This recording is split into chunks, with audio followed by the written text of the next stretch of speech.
Good afternoon. I'm Tarek Patel, your host. I'm Randy Rosenblum in Greenville, South Carolina, and this is SoCal Prep Report.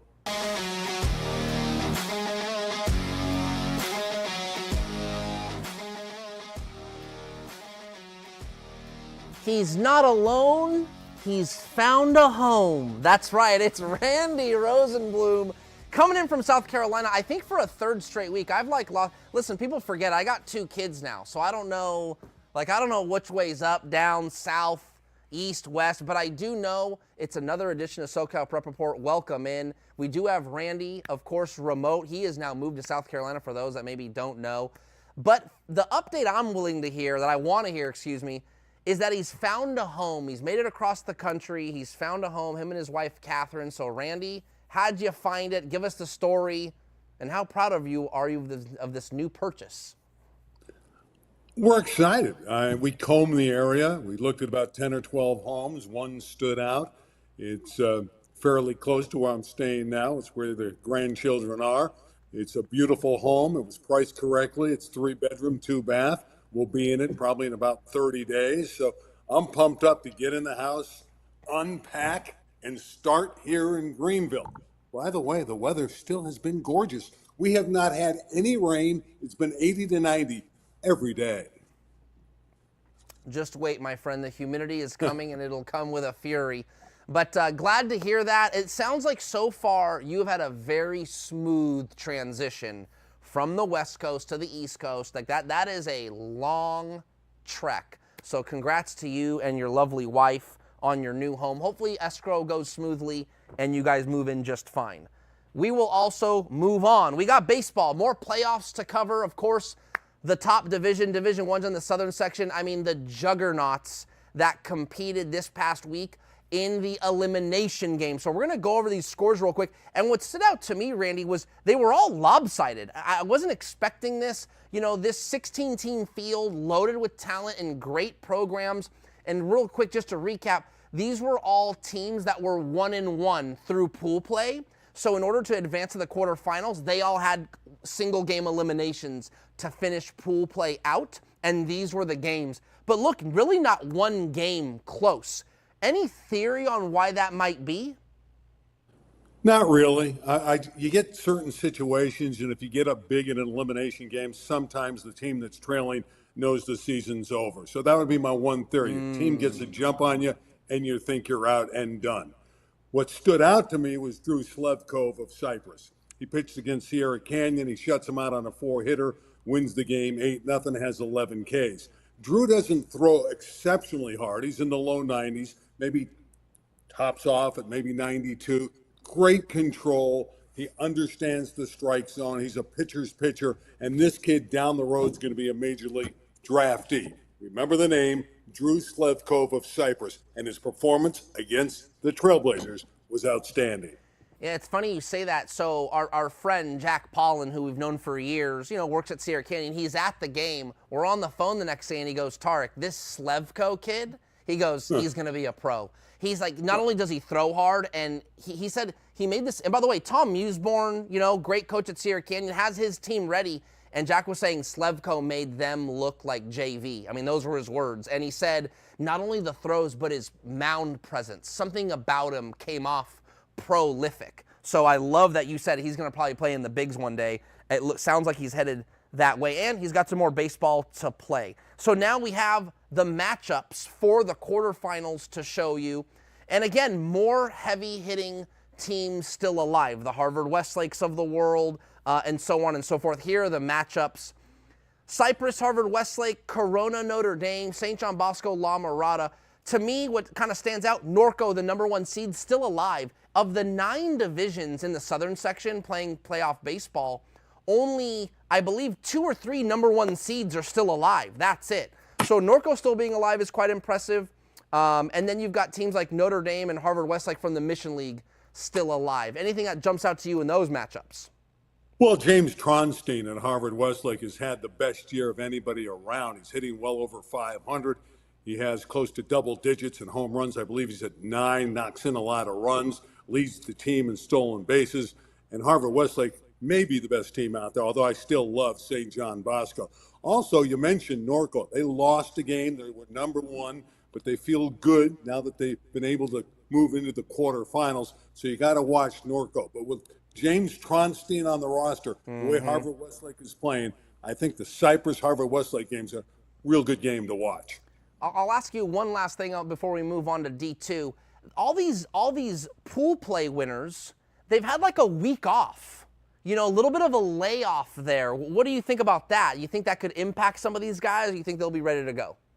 It certainly will impact you. You'll be more rested, but you're anxious. You've been sitting around for a week. We see that in the NBA playoffs. Teams start slow after a long layoff. It can happen here. You want to keep playing. These guys are young. They want to perform. So I agree with you. I think it's going to give a slight advantage early in the games to the team that won the elimination game. They're coming in with a little bit of momentum. They'll always be the underdog because the other team's the higher seed. Exactly. So, yeah, I think it is an advantage to have that win in the elimination game and play the higher seeds while they rested.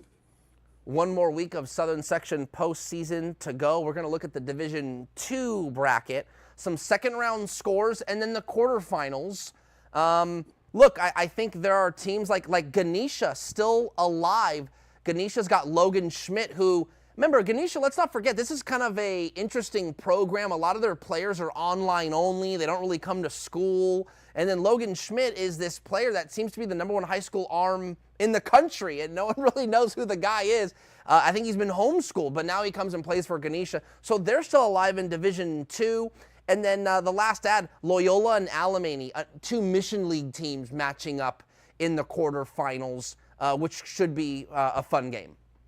It's how Loyola got there. They were way back. They were trailing 5-0 against Chaminade and had a great rally. Marcus Mayer had the game-winning hit.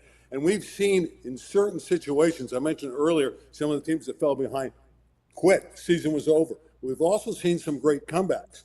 We saw Norco in the first round come from way back. That's right. They were down 7-3 late and beat Maranatha. Here, Loyola in D2, their season on the line. It's one and done. They rally, they get the big hit late, and they win the baseball game. That was impressive to come from behind and get the W for the Cubs.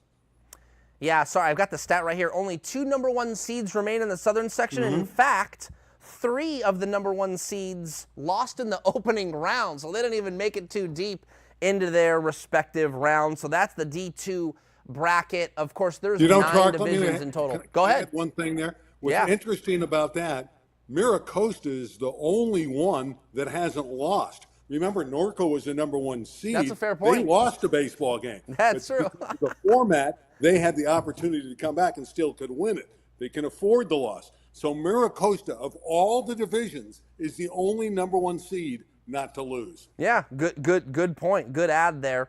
We're going to move on to the City Section baseball playoffs. I was at the Open Division semifinals yesterday, a doubleheader at Cal State Northridge, and somewhat of the usual suspects in that game. You see the quarterfinal, the Open Division, only 8 teams. So those are the 8 teams there on the left side of that bracket, as you can see. And then in the semifinals, Birmingham, you know, to be honest with you, that was the second game of the night. It was not very close. 4-1. Carlos Acuna was dominant, went complete game, 7 strikeouts. That was it. However, the El Camino Real Granada Hills game was much more entertaining. Granada Hills up 3-0. And then El Camino Real had a great 6th inning, down 3-1. It was RJ De La Rosa. We've got highlights here. Great 2 RBI single to right field. Bam, and that drove in the 2 runs. I mean, obviously not a walk-off, but essentially the game-winning play and hit to give ECR a 4-3 lead. Up until this point, they were 0 for 9 with runners in scoring position. So Josh Leinhard gets his Royals to Dodger Stadium on a 4-3 win. And then we've got actually some footage of the last out. And here it is. So the celebration ensues. Josh Leinhard will actually be coaching his 8th city final as a head coach since becoming the head coach at ECR in 2009, Randy. 2 points here. Give El Camino a lot of credit. They had runners on bases inning after inning after inning, giving themselves chances, and they finally broke through in the 6th. That's 1 point. They were relentless offensively. Number 2, Jackson Sells, their pitcher. Here's a guy that was really not much of a pitcher last year. He was a second baseman. Comes in because they need an arm this year. And he's 10-1, and he holds the fort when they were down 3-0. He falls behind 3-0, and he stayed on course and shut down the Highlanders the rest of the way, giving his team, the Royals, the opportunity to come back. And obviously De La Rosa got the key hit. But Jackson Sells with a big-time performance, not only in the semis, but all season long for Leinart's team. If I'm being honest with you, I was somewhat rooting for Granada, and here's why. Okay, I got some good stats for you. They actually were the West Valley League champions in 21, 22, 23, and 24. 4 straight years they won the West Valley League and were the #1 seed in the Open Division and have never gotten past the semifinals. They've never gotten to Dodger Stadium. If you know Coach Matt Matuzak, like the coolest, nicest guy ever, great coach, and just can't get over the hump. But this year, he's 1 week away from having his first child, right? They get to the semifinals. I'm thinking, wait a minute. There is a storybook story, more or less, happening right now. They're going to get to Dodger Stadium. And they were up 3-0, and Randy, I'm like, oh, yeah, this is going to happen. And unfortunately, ECR just absolutely rained on that story. But kudos to Coach Josh Leinart. ECR and Birmingham, before we move on, Randy, they're going to see each other in the city final at Dodger Stadium.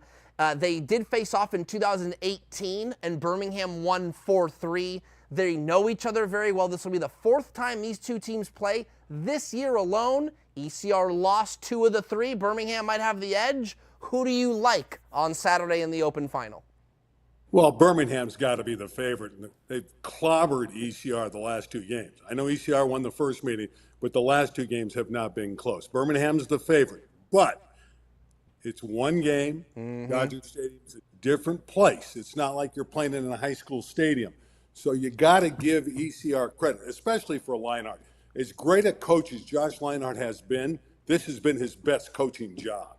He didn't have players coming back. He had to put this team together. He had like 3 or 4 returning players for the Royals. And for him to mold this squad, have them come from behind in the semis, become one of the powerhouses in the city again with really not much returning, that's a great tribute to Leinart and his players. Well said. They only had 3 returners from last year, and when they won the championship last year, they had 7 returners on that team. So well said there. 2 last things. Hudson December will be the pitcher for ECR on Saturday, and Nate Soto will be the pitcher for Birmingham. Those are the 2 guys throwing at Chavez Ravine. Last ad. El Camino Real, if they win, will be the all-time winningest program in city section history with 11 city titles, breaking the tie with Chatsworth at 10. If Birmingham gets one, they'll close the gap a little bit closer. It'll be their 9th city title in program history. On to Division 1 we go. There was some drama late last night. Verdugo Hills gets Sylmar, Randy, in 10 innings. Miguel Wong, I believe, was the player for Verdugo Hills to knock in the run in the top of the 10th, and they advance. They'll be in the first city final since 2018. They did win. They beat Carson. I think the score might have been 4-2 or 4-3. And then we got Taft. Look at that. West Valley League representing very well in these 2 finals at Dodger Stadium. They beat Venice 2-0. Quick tidbit about Taft. They did win a city title in 2021, but it was home sites due to COVID. So they've never played at Dodger Stadium. This will be pretty special for this program. It will be. But again, the rest of the city has to be just shaking their head when it comes to high school baseball because it's always about the West Valley. I would think the rest of the city, even though Verdugo Hills is a Valley team, is rooting for Verdugo Hills to knock off Sylmar. They're getting bored with the West Valley, who seemingly wins the Open Division every year. And I don't have the numbers anymore. I've lost track. Out of the last 55 highest division championship, it was not always called the Open. The West Valley and the San Fernando Valley has won about 50 or 51 times out of the last 55. By the way, Tarek, I do want to bring up quickly a couple memories from Dodger Stadium. I go all the way back to the 82 game when Cleveland beat Palisades 13-0. Brett Saberhagen pitched the no-hitter, maybe the most famous game in the city finals. Steve Kerr, the Warriors Coach, basketball coach, was the third baseman on that Pally team. But the irony is 20 years later, Cleveland came back to the city title against Silmar in 2002. Brett Saberhagen was in the broadcast booth watching his former school win again, 1-0, as Byron Grubman pitched a brilliant three-hitter. And then I also want to talk about Justin Castle in 2002, who pitched a one-hitter for Chatsworth against Carson and won the game 3-0. Those were three of the greatest pitching performances I've ever seen, and those three were at Dodger Stadium. It's funny, for the Daily News, I wrote a preview for Saturday's game, and my lead is talking about how pitching at Dodger Stadium in the city might be one of the most prestigious high school sporting opportunities in America, because good or bad, unfortunately, that performance gets remembered. And if in your case, you're pulling back from the 80s, it gets remembered for forever. So what an opportunity these kids get.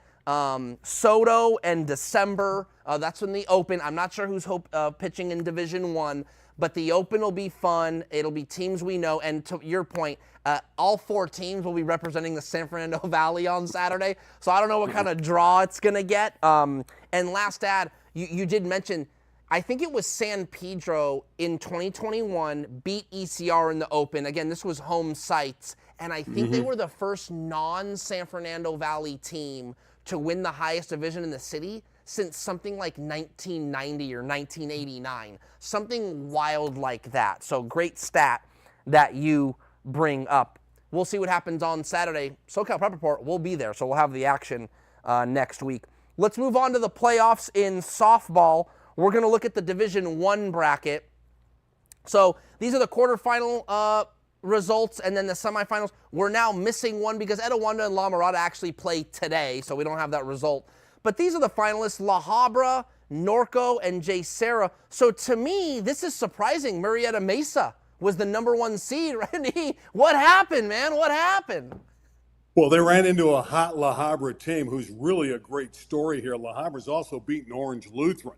So La Habra's knocked out two of the powerhouse teams in the southern section. It's really up to Norco now. Norco's the team to beat. Norco's not a guaranteed winner either coming in this week. They have a tough opponent. It's a great D1 formula this year. I thought Norco and Murrieta Mesa were in a league of their own. Sure. But that's not the case. I mean, this La Habra team is playing great. They're hitting the softball. Elisa Hernandez, I got her stats down here. She's hitting 400 with 11 homers. She's leading the way for the Highlanders. Give them credit. They've knocked out two of the true powerhouses, certainly in Murrieta Mesa, and a big-time win coming from behind to beat Olu 11-8.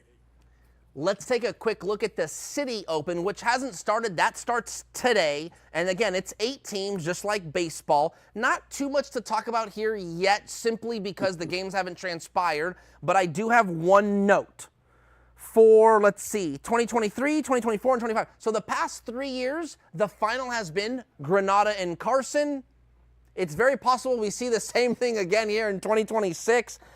Carson won in 23 and 24 by the scores of 12-11 and 1-0. And then last year, Granada Hills broke through and won 11-2. So again, we'll have updates on that next week as we finish out this prep year. Any quick notes there for you, Randy, before we move on? Yeah, on that 12-11 game, the first one won by Carson. Carson was up. They were up 10 runs. Yes. And Granada scored 10, I believe, in either the 6th or the 7th to tie it. Then Carson got a home run to win at 12-11. But that's how great those games have been. It was a 10-run difference, and Granada came all the way back to tie it only to lose. Now, last year, Granada was the best team in the city and dominated Carson. But I think you're right. Carson and Granada very well could be on a collision course again. Moving on quickly, I do want to get to a couple things here. Just a quick board of the volleyball championships. Boys volleyball, probably in my opinion, one of the most underrated sports in Southern California because it's so good. I think of boys water polo and boys volleyball. We're talking like some of the best teams in the nation, yet they kind of just get buried under the football, the baseball, the basketball. But Miracosta, juggernauts, they beat Loyola, a juggernaut in themselves, 3-0. Olu and St. John Bosco win the Division II and Division III respectively, and Chatsworth once again wins the city, I think avenging an earlier season loss to Granada in the West Valley League bout, and they win 3-1. Sina Agassi, he's been on this show a million times. He wins another city title. So that's a quick wrap on volleyball. Any quick notes on that? Yeah, Miracosta is the #1 team in the country. They're not just one of the best, they are the best team. Mateo Furbringer, a 6'4" outside hitter, maybe the best player in the country, and he dominated Loyola. He had 27 kills. They couldn't stop him early on. He set the tone. And Miracosta beat Loyola 2 times this year, and they've won the last 6 sets against the Cubs. The Cubs don't lose very many sets the whole year. And so I forget matches, they don't lose sets. But Miracosta, after falling behind 2 sets to love the first time they met the Cubs, beat them the last 3 sets to win in 5 and 3 straight this time for the CIF Southern Section Championship. Miracosta, already doing well in the regionals, is very much the best team in America. Randy, I'm going to let you anchor this one a little bit, man. Lisa Leslie's getting a statue. Don't you have the story? Didn't you, like, miss her 100-point game or something like that and went to another game? Or is that a Cheryl Miller story? You're going to refresh my memory on this one. It was a Cheryl Miller story. I was doing an ESPN game, and I knew that Miller was the best player in high school basketball at the time, and she was playing, obviously, out in Riverside. I didn't go, and she scored over 100 points. That's but what you it was. are right. Lisa Leslie did score 101 points, and she did it in the half against South Torrance. Can you believe that? It's amazing. I can't. She took close to 60 shots in the first half, scored 101 points. Lisa was a marvelous lady. She sat next to me when I did Sparks games on the bus when we were traveling on the road. And I remember one time there were girls outside that wanted the autograph. The bus was ready to pull away. She stopped the bus. She went out, signed the autographs, and came back. Lisa's a sweetheart, and she is one of the great women's basketball players of all time. 2-time WNBA champion, 3-time WNBA MVP, 8-time All-Star, and 4-time gold medalist. Though all she did in the WNBA, it wasn't quite as popular as it is today. To me, Lisa Leslie, I think of USC, and I think of her time as a USA women's basketball player. That, to me, I think early on, WNBA wasn't quite. Now, she was a pioneer, so to speak, of the WNBA and how it got started. But, and yeah, of course, that's how I remember her. She went to Morningside in Inglewood, so that's why we discuss her. Correct. She's a local product, and she scored the 101 points in the one half when she was playing for Morningside. Just a tremendous lady, though. And I love that she's getting a statue, I believe, outside crypto. So that's why we're bringing her up. Okay, and just to finish off this show, ladies and gentlemen, we want to honor Jason Collins. He recently passed away. He had an aggressive battle with cancer and died. Jason Collins was a standout with his brother Jaron at Harvard Westlake. There's the photos of those guys hitting the books. They were high-level academia-type student athletes. But Jason lost his battle, but he's got a great story about how he broke barriers at the professional levels. Here's a video and a tribute from Ramona Shelburne and ESPN. Jason Collins did not set out to become a trailblazer. He just wanted to belong, to earn a spot in the NBA, to be respected for who he was. So for most of his adult life, he hid the fact that he was gay from everyone. He worried he would be rejected if anyone knew, that he'd no longer have a place in the NBA. But there came a point when living in the closet was not living at all. A trail needed to be blazed. A landmark day in sports and in our society. NBA free agent center Jason Collins has become the first active men's player in a major team sport to announce that he is gay. Checking in for your Nets, number 98, Jason Collins. I told him I couldn't be prouder of him. To see a role model like that who's unafraid, I think it's a great thing. It changed everything for him and so many others. When I did come out publicly, I got back-to-back calls from Oprah Winfrey and President Barack Obama. And something that President Obama said was that, congratulations, but what you've done today will have a positive impact on someone you might not ever meet in your lifetime. If anything, he wished he'd done it a long time ago. Everyone can learn that your life is so much better when you don't have to hide. You just show up unafraid to be your true self. So when he was diagnosed last fall with one of the deadliest forms of brain cancer, he decided to blaze a new trail. Traveling to Singapore to receive an experimental treatment he hoped would extend his life. It's really high-tech, science fiction type stuff, but we are in the city of the future, so let's do some future stuff. It was an easy decision to get more experimental. Just like I knew I was doing the right decision when I came out publicly, and if not for me, for someone else. Collins fought cancer with everything he had. The experimental treatment seemed to shrink his initial tumors. He was able to return to the United States and see his family, attend the NBA All-Star game in Los Angeles, and watch a game at his alma mater, Stanford. Those extra months were a gift. But eventually the cancer returned with a vengeance and claimed his life at the age of 47. Jason Collins did not set out to be a trailblazer. He became one. For himself, and for so many others he will never meet. I am unafraid to break through a wall or try to, do everything possible.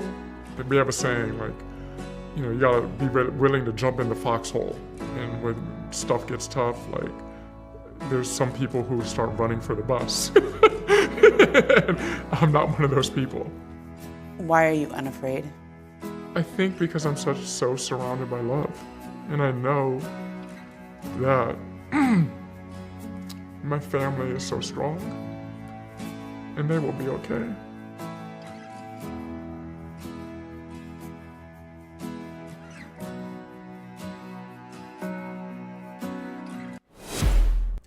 Jason and Jaren, I think locally were maybe the twin towers of high school basketball before, the twin towers of Tim Duncan and David Robinson at the Spurs. That's kind of the time frame I look at it. But clearly, Randy, not only was he a great basketball player and a great human, but he left a legacy and he broke barriers. He really did. His smile and warmth tell it all. Like I mentioned with Lisa, I had an opportunity to interview the Collins twins many years ago. And when they walked out of the building, they said, there goes two really nice guys. In terms of his playing career at Harvard Westlake, when he got there in '93, Harvard Westlake wasn't the power it is today. But he started that with his brother. They won a couple state championships, and they turned the Wolverine program around. But more than that, he was a great individual, and we'll mourn his loss. Yeah, what stands out to me is his effort, obviously, to get healthy and to go to no bounds. And to me, some of that represents maybe the difficulties he had to, like the decisions he had to make in his life. And I love that. I don't know about how much I love it, but I do admire that he talked about his decision to come out, right, and do that, which is scary, is the same energy in which he put in to do experimental treatment. And I find it, I know, I've got people that have, died to cancer. Randy, I'm sure you have too. And so in that time, you're so scared, you don't know what to do. And so I find it very courageous that he stepped out in so many different facets in his life. Yeah, really, again, a wonderful individual. And I think he's a tribute to what we see in our society. He's the best of the best. I mean, again, to come out when he did, he was the first guy in a major sport to come out and say he was gay. And he was accepted in the NBA, and he had a long career. And I think he was respected because he did come out.